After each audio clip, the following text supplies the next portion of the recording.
자, 구약성경 1302페이지 하박국서의 말씀을 볼 차례입니다. 하박국서 1장 1절에서 5절까지의 말씀, 그리고 13절의 말씀, 이렇게 두 부분을 보도록 하겠습니다. 구약성경 1302페이지 하박국 선지자 하박국서 1장 1절에서 5절까지, 그리고 13절, 이렇게 두 부분입니다. 먼저 1절부터 5절까지 우리 같이 읽도록 하겠습니다. 시작. 선지자 하박국이 묵시로 받은 경고라. 여호와여, 내가 부르짖어도 주께서 듣지 아니하시니 어느 때까지리이까? 내가 강포로 말미암아 외쳐도 주께서 구원하지 아니하시나이다. 어찌하여 내게 죄악을 보게 하시며 폐역을 눈으로 보게 하시나이까? 겁탈과 강포가 내 앞에 있고 변론과 분쟁이 일어났나이다. 이러므로 율법이 해이하고 정의가 전혀 시행되지 못하오니 이는 악인이 의인을 애워쌌으므로 정의가 굳게 행하여짐이니이다. 여호와께서 이르시되 너희는 여러 나라를 보고 또 보고 놀라고 또 놀랄지어다. 너희의 생전에 내가 한 가지 일을 행할 것이라. 누가 너희에게 말할지라도 너희가 믿지 아니하리라. 13절의 말씀 읽도록 하겠습니다. 시작. 주께서는 눈이 정결하심으로 악을 참아 보지 못하시며 폐역을 참아 보지 못하시거늘 어찌하여 거짓된 자들을 방관하시며 악인이 자기보다 의로운 사람을 삼키는데도 잠잠하시나이까? 하나님의 말씀입니다. 아멘. 자, 이 하박국 선지자의 외침은 정말 우리 모든 신앙인이 동일하게 가지고 있는 그런 의문이 아닐까, 저는 그렇게 생각을 합니다. 한마디로 하나님, 의인들을 살려주시옵소서, 그런 내용이에요. 열심히 하나님의 말씀을 지키며 살아가려고 하는데 이 세상의 모습은 전혀 그렇지 않은 사람들이 득세하고 있고, 그런 사람들이 힘이 더 세고, 또 그런 사람들이 의인들을 핍박하고, 의인들은 믿음을 가지고 있음에도 불구하고 의롭게 살려고 애를 쓰는데도 불구하고 현실적으로는 너무너무 큰 고난을 당하고 있습니다. 도대체 하나님이 살아계신다면 왜 이런 일이 벌어집니까? 그럼 우리 정말 날마다 고민하는 내용 아니에요? 왜 이 세상에 악이 존재하는가? 왜 그 악을 하나님께서 그냥 지켜만 보고 계시는가? 이것에 대한 가장 깊은 그 고민과 고뇌가 잘 나타나 있는 책이 하박국서입니다. 하박국은 두 가지 질문을 하고 있는데요. 첫째는 왜 하나님께서 이스라엘의 범죄를 그냥 그대로 방치하고 계십니까? 그게 오늘 우리가 읽은 앞부분의 내용이에요. 2절에 보면 여호와여, 내가 부르짖어도 주께서 듣지 아니하시니 어느 때까지리이까? 내가 강포로 말미암아 외쳐도 주께서 구원하지 아니하시나이다. 어찌하여 내게 죄악을 보게 하시며 폐역을 눈으로 보게 하시나이까? 겁탈과 강포가 내 앞에 있고 변론과 분쟁이 일어났나이다. 이러므로 율법이 해이하고 정의가 전혀 시행되지 못하오니 이는 악인이 의인을 애워쌌으므로 정의가 굳게 행하여짐이니이다. 바로 이것이 그 당시 하박국이 살고 있던 그 시대상입니다. 하나님, 어찌하여 우리 하나님의 백성의 나라에 이런 일들이 벌어지고 있습니까? 더 기가 막힌 것은 하나님이 그것을 마치 그냥 가만 놔두시는 것처럼, 아무 일도 행하시지 않는 것처럼, 방치하시는 것처럼 그렇게 보여집니다. 하나님 지금 졸고 계십니까? 하나님 지금 잠자고 계십니까? 그렇게 총기 사고가 일어나는데, 지금 전쟁이 그렇게 일어나고 있는데, 난민이 그렇게 발생하고 있는데, 아직도 좀 힘 있는 자가 힘 없는 자를 그렇게 착취하고 있는데 하나님 도대체 뭐 하십니까? 늘 우리가 가지고 있는 의문입니다. 자, 여기에 대해서 하나님의 대답이 5절이에요. 여호와께서 이르시되 너희는 여러 나라를 보고 또 보고 놀라고 또 놀랄지어다. 너희의 생전에 내가 한 가지 일을 행할 것이라. 누가 너희에게 말할지라도 너희가 믿지 아니하리라. 하박국의 이 질문에 대한 하나님의 답변이 바로 5절이에요. 내가 이제 한 가지 일을 행할 것이다. 근데 아무리 말해줘도 너희들은 그것을 믿지 않을 것이다.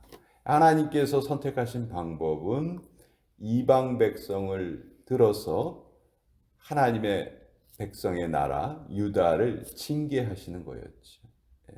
이것을 아무리 사람들에게 알려준다 해도 너희들이 그것을 믿지 않을 것이다.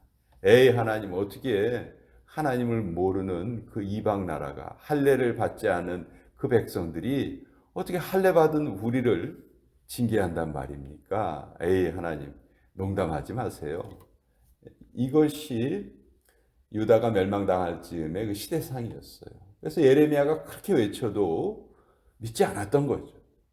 그런 일이 있을 수가 없다. 이렇게 자기들이 다 마음속에 생각하고 있었던 거예요. 거기에 대해서 하나님께서 너희가 잘못 생각하고 있는 거야. 그러나 내가 아무리 말해도 너희는 믿지 않을 것이다. 하박국 선지자도 마찬가지였어요. 하나님, 이방 민족을 들어서 우리를 징계하신다고요? 과연 그것이 옳은 일입니까? 13절에 두 번째 하박국의 질문이 나옵니다. 주께서는 눈이 정결하심으로 악을 참아 보지 못하시며 패역을 참아 보지 못하시거늘 어찌하여 거짓된 자들을 방관하시며 악인이 자기보다 의로운 사람을 삼키는데도 잠잠하시나이까? 아니, 바벨론을 들어서 우리나라를 치시겠다고요? 바벨론 민족은 하나님을 모르는 사람들이잖아요. 그런데 어떻게 그 사람들이 우리나라를 친단 말입니까? 불의한 자들이 의로운 자를 치는 것이 이게 과연 하나님의 뜻입니까? 이게 하나님의 공의입니까? 이게 우리가 믿는 하나님입니까? 하박국은 여기에 대해서도 항의합니다. 하박국의 질문은 두 가지예요.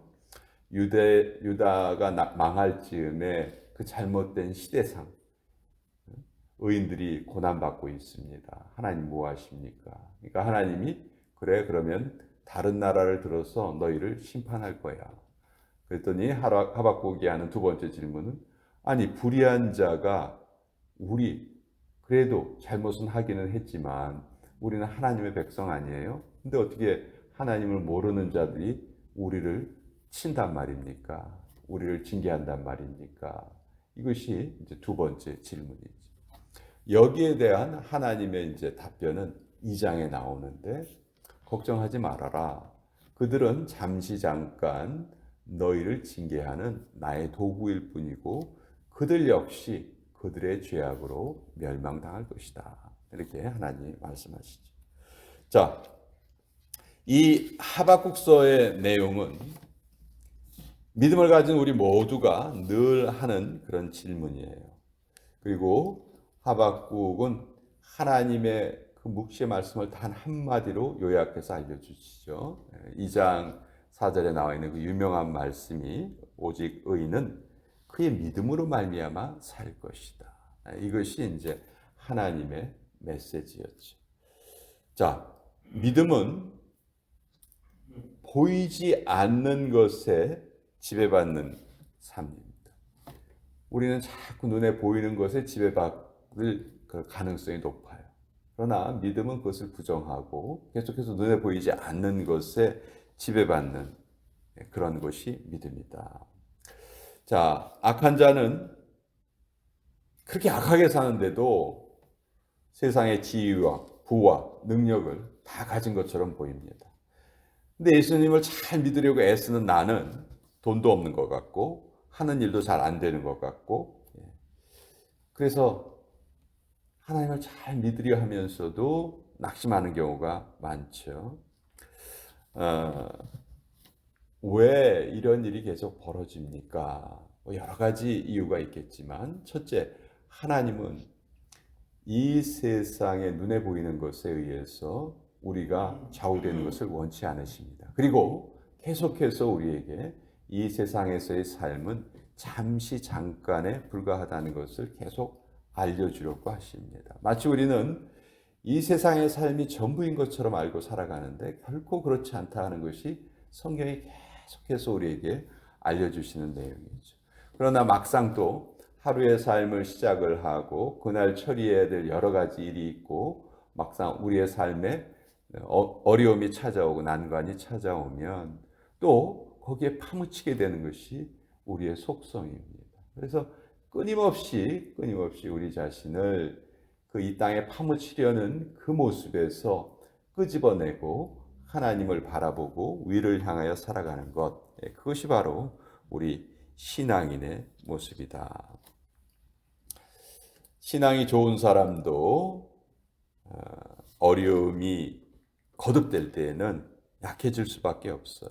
그건 우리의 약한 모습이에요. 그러나 하나님은 우리에게 말씀을 통해서 확신을 주십니다.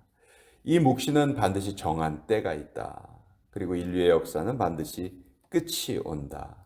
비록 더딜지라도 그것을 기다려야 한다. 그리고 그것을 기다리는 그 믿음으로 너희는 살아야 한다. 악한 자가 이 세상을 지배하는 것 같지만 역사의 눈으로 보면 늘 하나님께서 이끌어 오셨고 다스려 오셨다. 이것을 우리는 고백하지 않을 수가 없죠.